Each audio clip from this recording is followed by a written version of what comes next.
السلام عليكم ورحمة الله وبركاته. ازيكم حبايبي، عاملين ايه؟ اهلا وسهلا بكم في قناة وافل كروشيه. ان شاء الله هنعمل النهاردة فيديو جديد بغرزة جديدة سهلة جدا وبسيطة للمبتدئين والمحترفين. تمام، هنا الشغل بتاعي النهاردة هيكون بخيط جنجان زي ما انتم شايفين اهو، وهيكون بإبرة 4. تمام، يبقى انا بشتغل بخيط جنجان بإبرة 4. تمام، هبدأ معاكم. العينة عبارة عن مضاعفات العدد 3. يبقى انا العينة بتاعتي دي هتكون ايه؟ عبارة عن مضاعفات العدد 3، يعني 3 زائد 3 زائد 3 زائد 3 هكذا، او عدد بيقبل الاسم على 3. يبقى انا ببدأ العينة بمضاعفات العدد 3 او عدد بيقبل الاسم على 3. هبدأ معاكم اهو عقدة البداية بتاعتي زي ما انتم شايفين. انا هعمل العينة دي معاكم عبارة عن 21 سلسلة. تمام، عبارة عن ايه؟ عبارة عن 21 سلسلة اهو زي ما انتم شايفين، 3 في 3 وهكذا. بعملها مثلا 21 سلسلة، 23 سلسلة، 27 سلسلة وهكذا، وبزود سلسلة، وبزود بعد ما اعمل 21 او 23 او اعمل العدد الفردي بتاعي بزود ايه؟ بزود سلسلة. هنا انا خلصت عدد السلاسل بتاعتي 21 سلسلة، وزدت عليهم سلسلة، ودخلت في اول سلسلة بعدها هبدأ ان اعمل فيها غرزة حشو. تمام كده اهو، واللي بعدها حشو زي ما انتم شايفين اهو. يبقى انا بعمل عدد السلاسل بتاعتي معينة وبزيد عليهم سلسلة عشان تبقى زي غرزة بدائية معايا في الصف، وباجي في اول سلسلة بعدها بدخل فيها بعمل حشو.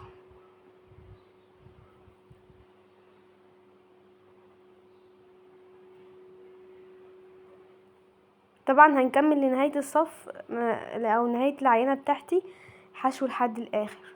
نخلص وهرجع لكم.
طبعا وصلنا هنا اهو زي ما انتم شايفين لنهاية الصف الاولاني اللي هو كان عبارة عن غرزة حشو.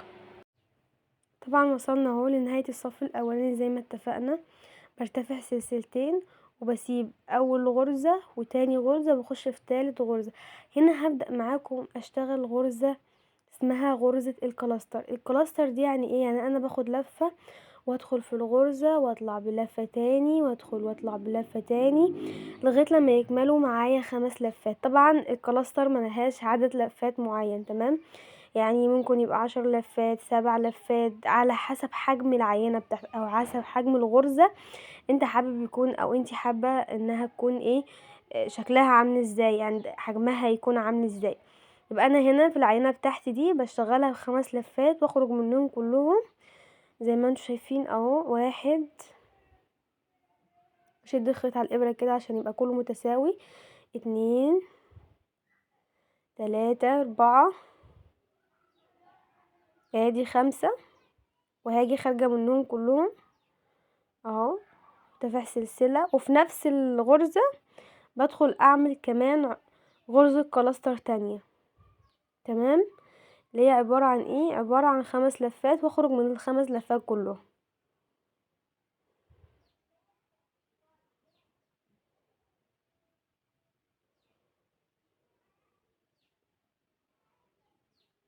تمام اهو ده شكلها. هسيب اول غرزة، تاني غرزة برضو ادخل في التالتة، اعمل نفس اللي عملته في الغرزة الاولانية. وهكمل بنفس التسلسل ده لحد الصف بتاعي ما يخلص كله.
طبعا بخلص الصف اللي هو الكلاستر وببدأ الف الشغل بتاعي، مش برتفع اي سلاسل، وببدأ اخش في كل فراغ بيقابلني اعمل فيه غرزة حشو زي ما انتوا شايفين اهو.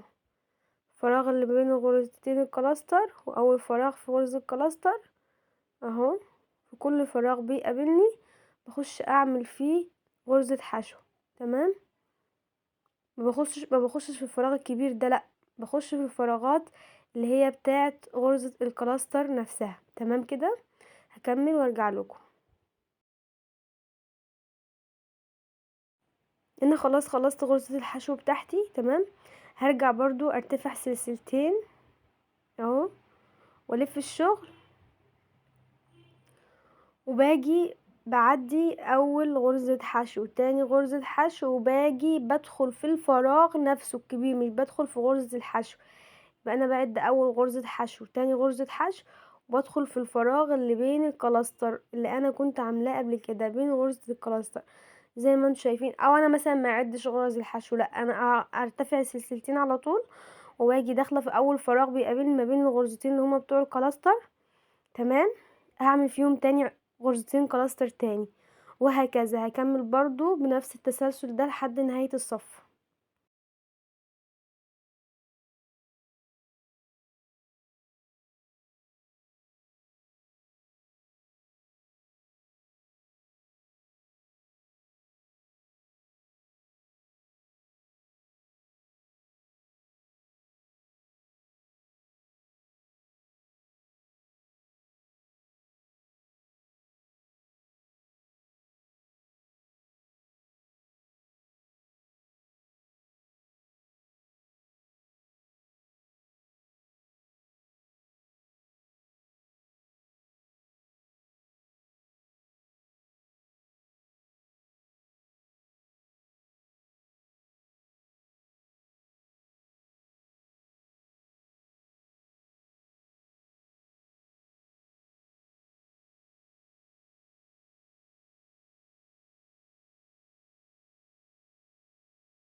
هنا خلاص وصلت لنهاية الصف اهو، ببدأ اعمل فيه بنهيها بعمود، تمام. والمفروض ان انا بلف الشغل بتاعي وبرجع اشتغل صف كامل غرزة حشو تاني. يبقى انا العينة بتاعتي عبارة عن صف حشو، صف كلاستر، صف حشو، صف كلاستر، وباجي بعد ما اعمل الصف الحشو بخش في الفراغ اللي ما بين غرزتين الكلاستر اعمل غرزتين كلاستر تاني، تمام. ده شكل العينة بتاعتي، شكلها جميل جدا، وعلى فكرة بتبقى جميلة جدا قوي في شغل المفارش، وبتبقى جميلة جدا في شغل الشنط، بس بخيط الكلين او بخيط المكرمية بتبقى تحفة قوي، وبتبقى تحفة قوي كمان في الخيط السادة، وان انا اقدر ادخل اللونين في بعض. اتمنى يكون الفيديو عجبكم، ما تنسوش تشتركوا في القناة وتفعلوا الجرس عشان يوصلكوا كل جديد. السلام عليكم ورحمة الله وبركاته.